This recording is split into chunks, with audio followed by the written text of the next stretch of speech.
Paz Senhor, meus amados irmãos, hoje, quarta-feira, né? Que coisa fantástica foi ontem, né? Como o Senhor Jesus, ele simplesmente modificou a, a forma de ensino no meio dos judeus. Um professor absolutamente único e livre, ou um professor que falava em ambientes absolutamente abertos, o que foi uma grande novidade no meio dos judeus e no meio dos rabinos, e, acima de tudo, um professor que contava com discípulas, com mulheres aprendendo e aprendendo aos pés dele.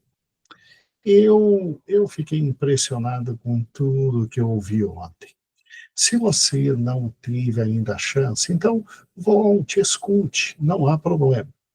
Agora, se ontem foi bom, hoje será melhor ainda. Por quê?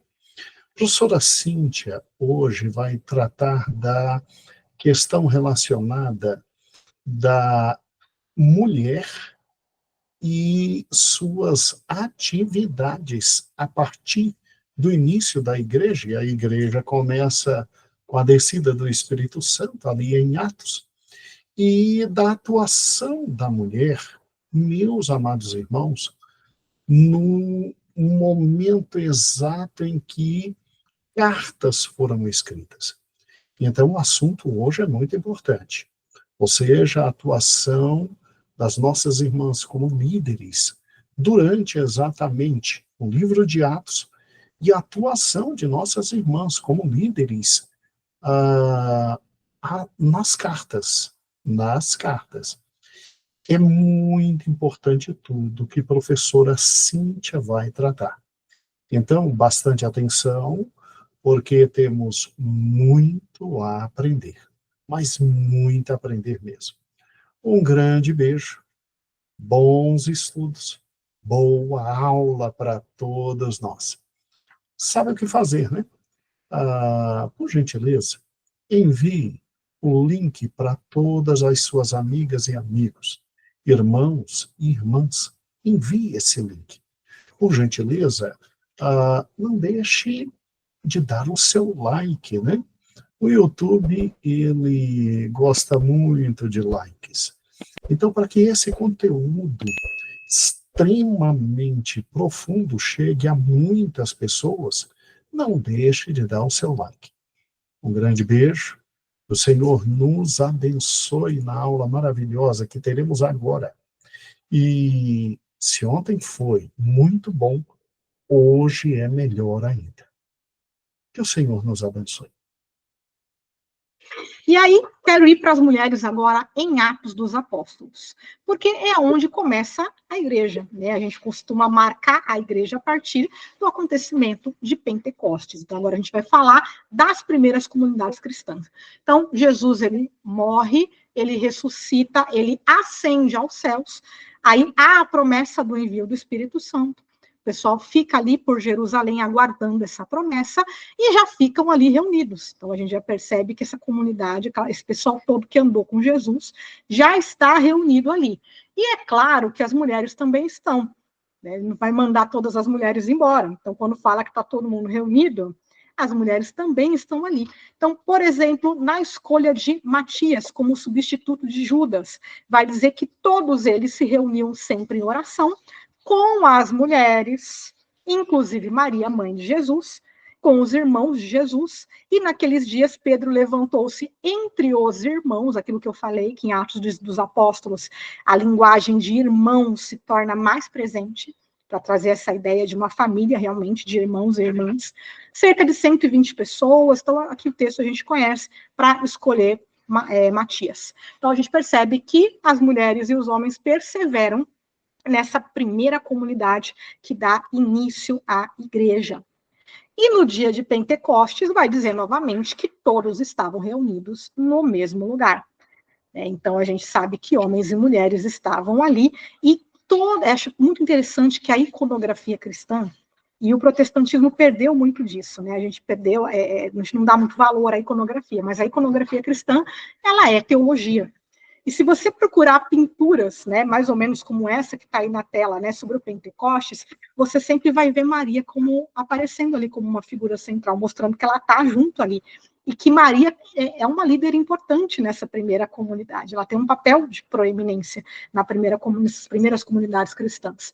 Então, a gente tem mulheres também, evidentemente, no Pentecostes. E quando Pedro faz o seu discurso explicando o que está acontecendo, porque tem gente de todos os lugares ali em Jerusalém, ele vai dizer: o que está acontecendo é o que foi predito pelo profeta Joel. Nos últimos dias, derramarei o meu espírito sobre todas as pessoas, seus filhos e filhas profetizarão, né? E derramarei meu espírito sobre servos e servas, e eles profetizarão. Então, o Rusto Gonzalez, que é um teólogo pentecostal importantíssimo, sou apaixonada pelo Rusto Gonzalez, teólogo e historiador, ele fala que o Espírito Santo é o grande nivelador. Então, aqui, quando o Espírito Santo ele vem e ele derrama dos seus dons, não existe distinção, né? Como a Vicky sempre fala, né? Uma frase do Michael Burge: não tem dom rosa e nem dom azul. O Espírito Santo, ele nivela as pessoas, ele distribui os seus dons como ele quer. E a gente vai ver que muita gente vai profetizar na igreja, né? Então essa promessa ela se torna verdadeira, e a gente vai ver nas igrejas paulinas também, mulheres profetizando. Então a igreja ela começa a atuar a partir dos seus dons também, a partir de Pentecostes. A gente também tem mulheres sendo batizadas, olha que legal isso, né? Então, Filipe prega as boas novas do reino de Deus em nome de Jesus Cristo, creram nele e foram batizados tanto homens como mulheres. Por que essa informação é importante? Porque antes, qual era o rito de entrada, né, na família de Deus? Era a circuncisão. E a circuncisão, ela era essencialmente masculina. Mas, a partir do momento que você tem o batismo ele inclui homens e mulheres. Antes, a mulher, ela entrava na família por meio da associação com o homem. Então, pelo seu marido ou pelo seu pai. Né? Pelo rito da circuncisão, a família era incorporada e a mulher era incorporada junto. Agora, no batismo, as mulheres são batizadas também. Então, é um rito que traz essa inclusão também das mulheres para dentro da família de Deus de uma forma um pouco mais clara, mais denotada. A gente também tem, né, a questão das mulheres sendo perseguidas. E aqui eu quero trazer um detalhe bem importante, que também é o Kenneth Bailey que fala isso para a gente. O Kenneth Bailey ele tem um livro incrível, se você quiser comprar esse livro, tem em português, pela editora Vida Nova, que chama Jesus sob a ótica do Oriente Médio. Ele é alguém que viveu, ele realmente fez uma imersão no Oriente Médio para entender as normas culturais daquela sociedade, que se parecem muito com as normas sociais da Bíblia. E ele diz o seguinte, que até hoje, as mulheres elas não são vistas como perigo. Então, por exemplo, se tem aqueles conflitos armados, por exemplo, no Oriente Médio, as mulheres elas conseguem uma certa liberdade para transitar. Mulheres e crianças, elas não são vistas como um perigo. A guerra está rolando, mas as mulheres são respeitadas e conseguem transitar. Ele vai dizer que isso explica o fato das mulheres também terem podido permanecer no momento da crucificação. Isso trouxe uma vantagem para elas. E também o fato de que lá em João é dito que é dito que o discípulo amado permanece. E muitos acreditam que ele era muito jovenzinho. E também por isso que ele pôde permanecer. Então, ele também não era visto como um perigo. Os outros já eram vistos como um perigo, já seriam vistos como estariam associados com Jesus no movimento revolucionário, então todo mundo fugiu. Mas, se você pensar, né, que o discípulo amado ali é João, ele era muito pequenininho, ele era muito jovenzinho ainda, talvez um adolescente, então ele não era visto como um perigo. Por que isso é interessante? Porque quando a gente está falando aqui de Atos dos Apóstolos, a gente tem agora Paulo, né, Saulo ainda, perseguindo mulheres. Líderes, né? Líderes. Eram líderes. Só está perseguindo porque oferece algum perigo. Porque são vistas de uma forma diferente. Então, essa perseguição, ela diz muito. E a gente vai ter outras mulheres que depois são nomeadas por Paulo em suas cartas, que também foram perseguidas, foram aprisionadas, né, por causa do evangelho. Então, isso mostra papel de proeminência, papel de liderança. Então, olha só como os detalhes, eles são importantes. A gente também tem, né, lá em Atos, falando a respeito de a única mulher que é chamada de discípula, diretamente, que é Tabita ou Dorcas. E ela era uma mulher, né, muito piedosa, que fazia ali roupas para as viúvas, e ela morre, e Pedro é acionado imediatamente para ressuscitar essa mulher, né? Então ela mostra que ela era uma mulher muito importante, né? Pedro vai lá imediatamente, ela é ressuscitada, e quando ela é ressuscitada, isso se torna conhecido em toda a cidade, muitas pessoas creram no Senhor. Alguns entendem que Dorcas seria uma espécie de diaconisa, outros olham para ela como alguém de uma ordem, que depois a gente vai falar, como a ordem das viúvas, que muitos autores defendem a existência de uma ordem, né, de liderança, que seria a ordem das viúvas. Então tem gente que olha para elas, para Dorcas dessa maneira. Ainda nas mulheres em Atos, a gente tem mulheres de alta posição que se convertem. Então, lá em Atos 17, fala de mulheres de alta posição.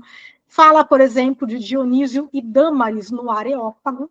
O Areópago era um lugar, né, de intelectuais, de pessoas ali discutindo. A gente tem Dâmaris sendo mencionada, e ela ouve a palavra, né, esse de Paulo ali, o discurso dele, e é dito que ela dá atenção ao que Paulo fala, e isso é importante, porque, como diz o Richard Dawkins, todos os nomes são importantes. Se um nome foi mencionado, foi citado, é porque esse nome era conhecido das comunidades cristãs. Não faria sentido você mencionar Dâmaris se ela não fosse minimamente conhecida. Então, é uma figura conhecida. Em Atos também, Paulo conhece os seus grandes colaboradores, o casal Priscila e Áquila, que tinham a mesma profissão de Paulo, que se tornam aí os seus parceiros de ministério. Depois, nas suas cartas, ele vai falar um pouco mais sobre eles. E também, ainda falando a respeito, né, das profetisas, a gente tem as 4 filhas de Filipe, que profetizavam. E nas igrejas paulinas também teremos mulheres profetisas, lembrando que Lucas nos fala da profetisa Ana. Então, no Novo Testamento, nós também temos mulheres que profetizavam, assim como a gente tem mulheres profetisas do Antigo Testamento também. E é interessante, né, aqui falando, né, de Priscila, que ela era mestre. Ela era alguém que podia ensinar. Como a gente sabe disso? Por causa da história de Apolo. Então, havia um judeu chamado Apolo, natural de Alexandria, que chega até Éfeso. Ele era um homem culto, tinha conhecimento das escrituras, mas ainda faltava para ele o entendimento correto do batismo. E aí, quando ele começa a pregar na sinagoga, Priscila e Áquila chamam ele, convidam ele para a casa dele e ensinam ele a respeito do caminho de Deus. Então, ele já sabia muita coisa, mas ainda tinha coisa que ele precisava entender. E é a Priscila e Áquila que vai fazer isso. E em nenhum momento, tem gente que vai pegar esse texto e vai ficar criando um monte de coisa. Ah, porque foi Áquila que falou, porque ela só falou porque estava na presença de Áquila. Gente, isso aí você está pirulando coisa que o texto não está dizendo. Está dizendo que os dois ensinaram. Então, Priscila tinha essa voz. E o fato é que Priscila, nas 6 menções de Paulo a Priscila, em 4 delas, Priscila é nomeada antes de Áquila, o que não era a convenção no mundo antigo. O nome do homem sempre vinha antes do nome da mulher. Havia uma única exceção em que, gramaticalmente, isso era exigido, que Áquila viesse antes de Priscila, e há uma ocasião em que, de fato, Áquila é mencionado antes de Priscila. Mas, na imensa maioria das vezes, é Priscila e Áquila. A explicação para isso, provavelmente, ela era uma líder muito mais proeminente do que Áquila era. E Áquila não está enciumadinho, não está bravo, não tá, eles trabalhavam como parceiros no ministério, tá? Tem gente que fica muito hoje, mas e como é que vai ser se, por exemplo, né, a gente tem uma pastora e o marido não for tão proeminente e tal. Parece que Priscila e Áquila não tinham nenhum problema com isso. Então, é bem legal a gente perceber esses detalhes também. Líderes nas igrejas domésticas, olha que legal. A gente tem uma igreja se reunindo na casa de Maria, mãe de João Marcos, que é onde o pessoal ali se reunia. né, a igreja primitiva se reunia nessa casa. Então, ela tinha um espaço, provavelmente um cenáculo, um espaço grande que comportava, lembrando que as igrejas começam nas casas, né? Então, a gente tem Maria como dona de uma casa, e a gente vai ver que isso provavelmente indica que ela era líder naquela comunidade. Outra líder de uma igreja doméstica, a gente tem Lídia. Paulo, né, quando ele passa para a Macedônia, ele tem uma visão, ele passa para a Macedônia, quem que ele encontra de primeiro? Lídia. Estava ali, ela era da cidade de Tiatira, ela adorava a Deus, o Senhor abriu a mente dela para que compreendesse o que Paulo dizia, e ela e as pessoas de sua casa foram batizadas, os de sua casa, olha que interessante. Ela não é citada junto de nenhum homem, provavelmente ela era a única líder da casa dela, mater família. E depois Lídia convida, né, Paulo, dizendo, venham ficar na minha casa, se é que vocês acham de fato que eu creio no Senhor, e assim ela os convenceu a ficar na casa dela. Então forma-se uma comunidade na casa de Lídia. E olha que interessante que o Gordon Fee, também teólogo pentecostal de primeira, olha o que ele vai dizer. Quando a igreja se reunia nesse tipo de casa, ela se juntava no átrio, que era a área semipública na qual os negócios da casa eram, em geral, conduzidos, e o dono da casa, naturalmente, servia como líder dessa igreja doméstica. Então, as mulheres que eram donas dessas casas, o papel delas não era servir chá com biscoito, tá? Elas também, provavelmente, eram líderes. Vários estudiosos compartilham dessa opinião, né?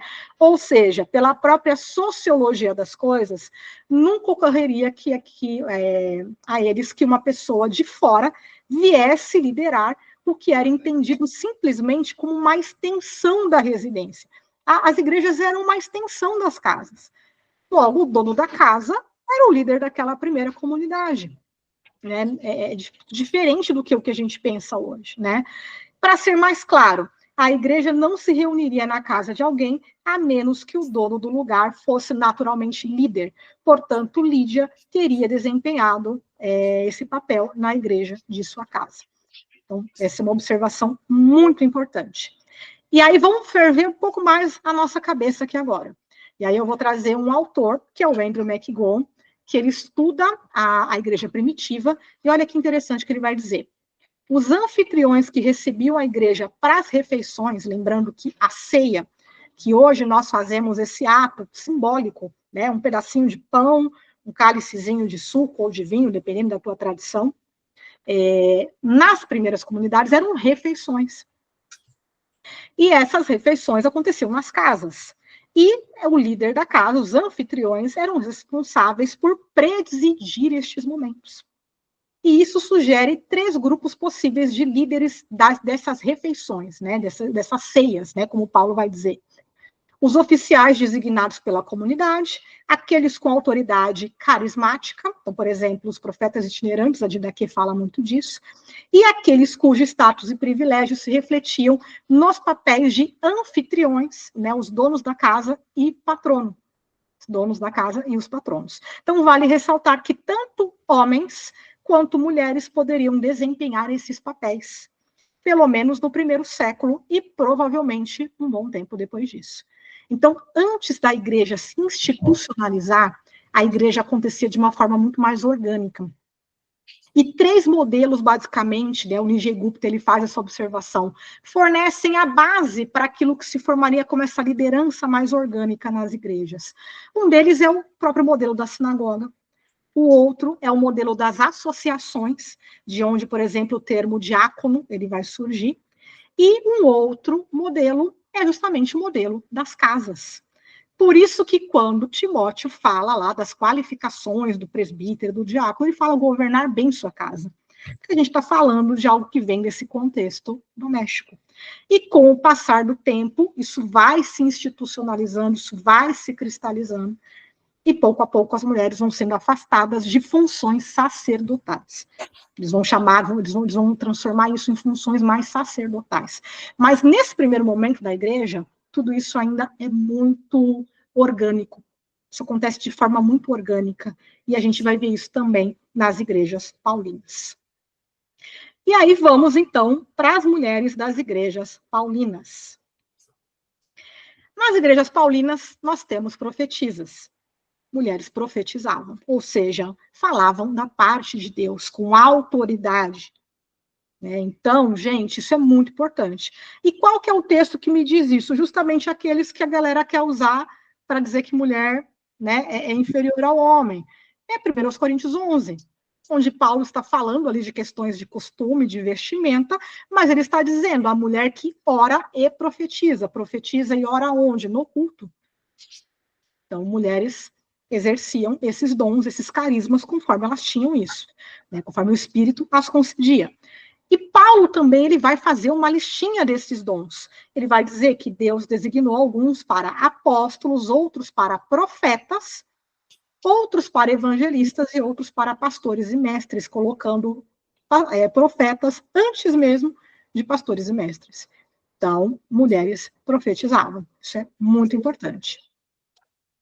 E a gente tem uma figura muito importante lá em Romanos 16, porque a galera esquece de ler Romanos 16, né? Na verdade, é assim, começou a ler muito nome, o pessoal passa batido. É genealogia, é final de carta, aquelas saudações das cartas, a gente acha que isso não tem muita importância. Gente, tem tanta pista nesses textos. Vale a pena a gente prestar um pouquinho mais de atenção. E Romanos 16, ele é, assim, incrível, de pistas que ele traz para a gente a respeito de mulheres na liderança. E a gente tem a apóstola Júnia, que é citada, né, é dito o seguinte, né, que Paulo vai fazer saudações a ela, saudações a Andrônico e a irmã Júnia, meus patrícios judeus que estiveram comigo na prisão, olha só, pessoas que também foram aprisionadas por causa do evangelho. Eles são apóstolos bem conhecidos e se tornaram cristãos antes de mim. E aqui é só uma teoria, gente, mas eu adoro essas teorias, porque elas são muito interessantes, tá? O Richard Dawkins, ele é um teólogo que tem umas teorias bem legais. E ele tem ele coloca a seguinte possibilidade. As pessoas normalmente tinham dois nomes, né? Às vezes um nome judaico e às vezes um nome romano, né? Por exemplo, Paulo, que também era chamado de Saulo, né? Saulo era o nome judaico que vinha de Saul, né? E você tinha depois Paulo, que era o seu nome romano, que provavelmente vinha da sua cidadania romana. Paulo tinha cidadania romana. Então é muito comum pessoas terem dois nomes, né? Você vai ver outros personagens bíblicos que são chamados por dois nomes. E aí ele vai dizer o seguinte, que talvez aquela Joana, lá de Lucas 8, poderia ser a Júnia. Nomes semelhantes. E talvez Andrônico fosse um segundo marido, pensando que, dadas as condições de vida daquela época, era muito comum a viuvez. Até porque havia uma grande diferença de idade, as mulheres se casavam muito novinhas, a partir dos 12 anos, e às vezes com homens muito mais velhos, então era muito comum a mulher ficar viúva. Então ele vai dizer, é uma possibilidade. Mas isso poderia explicar o fato dela conhecer Jesus, né, ter se tornado cristã muito antes dele. Talvez isso coloque ela com aquelas primeiras testemunhas ali de Jesus, talvez aqueles 500 que Paulo vai mencionar lá em 1 Coríntios. É só uma teoria, mas eu amo essas teorias porque elas são bem interessantes, fazem a gente pensar. E depois a gente vai falar um pouquinho do que fizeram com Júnia, mais para frente, mas por enquanto, vamos considerar que Júnia era uma mulher e que Júnia era uma apóstola, porque vários pais da igreja atestam isso. Mais para frente transformaram Júnia em homem, enfim. Nas nossas Bíblias, muitas Bíblias ainda Júnia foi transformada em homem, mas a gente vai falar das variantes textuais. Nós também temos uma pessoa importantíssima, que é a diaconisa Febe. E muita gente vai transformar ela apenas numa serva, vai tirar o peso da palavra diaconisa ou diácono, para dizer que ela não tinha um cargo específico na igreja, uma função ordenada, né? Vamos dizer assim, uma função de liderança, para ficar melhor. Então, várias traduções da sua Bíblia vai colocar Febe, a serva da igreja de Cencreia, para diminuir esse peso. Então, aqui eu coloquei uma versão que traz ela como diaconisa, né? Então, Paulo vai dizer, né, recomendo a vocês a nossa irmã Febe, diaconisa da igreja de Cencreia, recebam essa irmã em nome do Senhor, como deve fazer o povo de Deus. Deem a ela toda a ajuda que precisar, pois ela tem ajudado muita gente, a mim também. Gente, Febe foi só a mulher portadora da carta de Paulo aos Romanos. A carta mais importante de Paulo. Todo mundo, né, sabe que a carta de Paulo aos Romanos é aquela obra-prima, né, de Paulo. Ela é a portadora dessa carta. Não somente portadora. O que era um portador da carta? Não era o serviço de carteiro, igual a gente tem hoje. Ela vai lá, joga a carta e vai embora. Era ela que lia e explicava a carta para as comunidades. O que significa que, provavelmente, ela acompanhou Paulo de perto no seu processo de escrita também. Quem fala isso é a teóloga Beverly Gaventa, que é uma das maiores autoridades em Romanos, hoje em dia.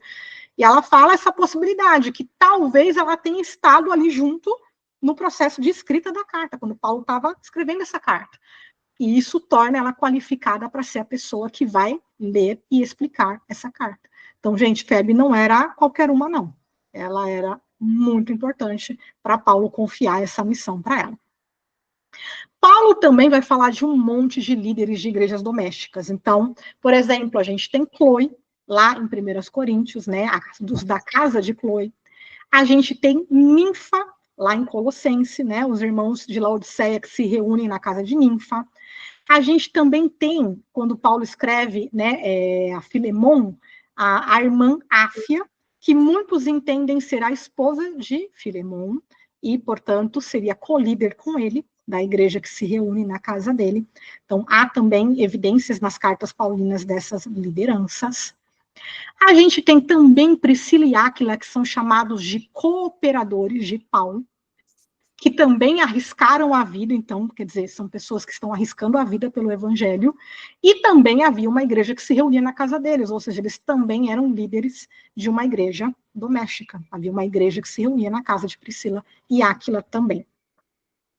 E Paulo vai citar outras cooperadoras do evangelho, como, por exemplo, Maria, lá em Romanos 16:6, Trífena e Trifosa, Pérside. Romanos 16 tem muitas mulheres ali que Paulo menciona, o que era algo muito contracultural. Raramente nomes de mulheres eram mencionados com tanta frequência nas cartas. Paulo ele fala de várias mulheres ali, né, e todas as pessoas mencionadas, como eu já disse, são importantes, então elas eram conhecidas nas igrejas, prováveis lideranças.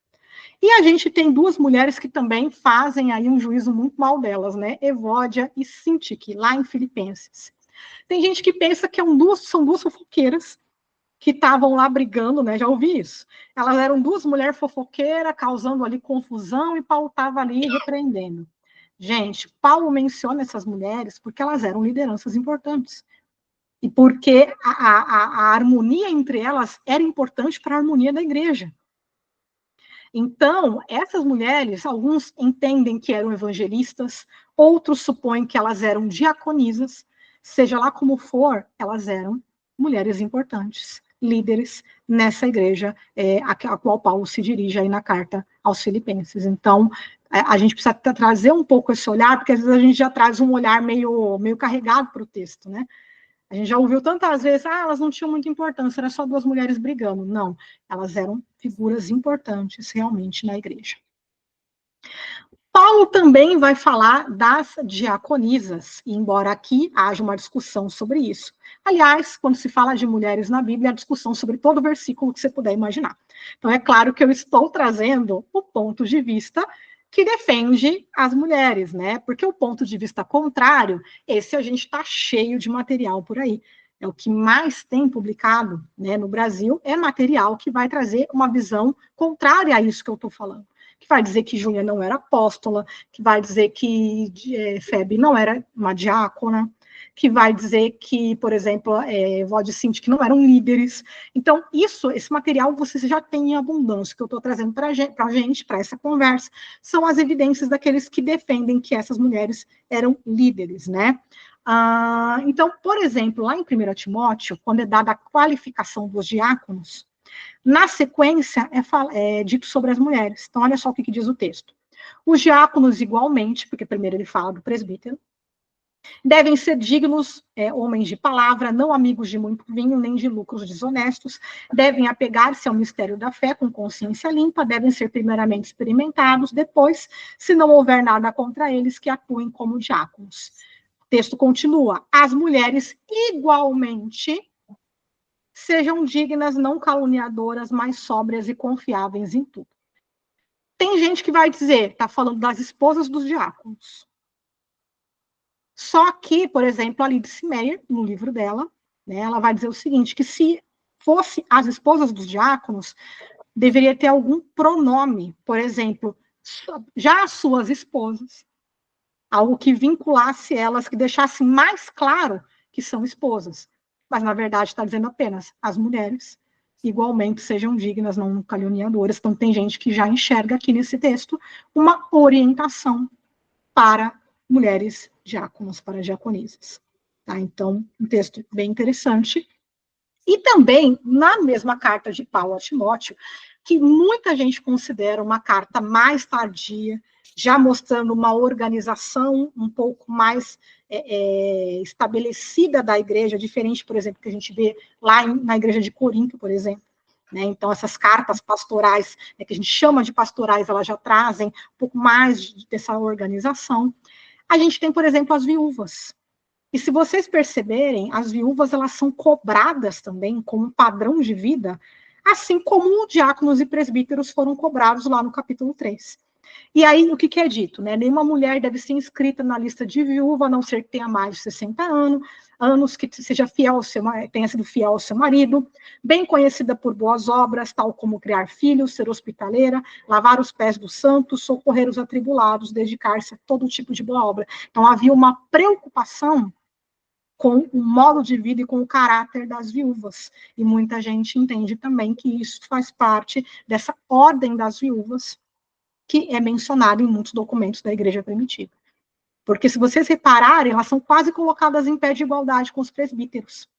E pensando que os presbíteros, né, ou anciões, eles vêm desse contexto, né, de ser a pessoa mais velha, né, desse contexto mais doméstico, a contraparte seriam essas mulheres mais velhas, que seriam as viúvas. Então, faz muito sentido também pensar dessa forma. Muita gente entende que a ordem das viúvas seria a contraparte, por exemplo, dos presbíteros.